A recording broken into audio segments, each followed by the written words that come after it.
Data from the Bureau of Statistics puts the total population of the nation's youths at over 33 million. This group of people, who are mostly between ages 18 to 35, are said to be the greatest resource of the nation. But there are many challenges confronting them. Chief amongst these is unemployment.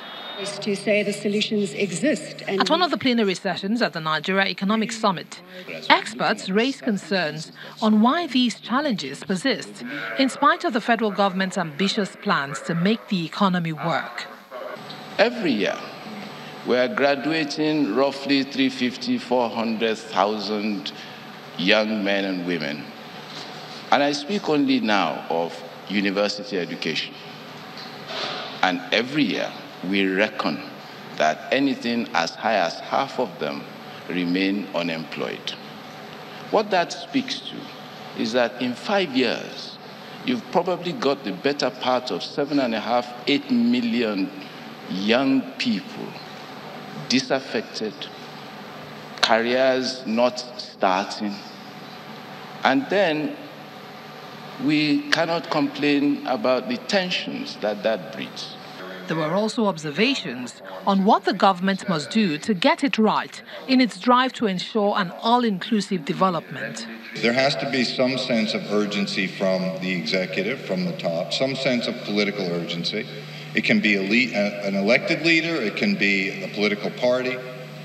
There has to be some effective team with some depth, not just one or two people, but a small team can really be critical that will stay in place for a long period of time.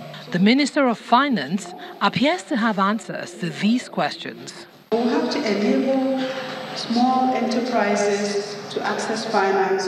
We have to provide basic infrastructure, especially power for businesses, whether it's a barber or hair salon or a small restaurant or cafeteria or a tailor, to be able to run their business without having to run the generator, a ramping up their costs. We have to make sure that transportation cost is reasonably low, and also that it is effective and available. While the federal government is hopeful that its plans for the economy will help lift over 50% of its population out of poverty, experts advise a more holistic approach in addressing the challenge.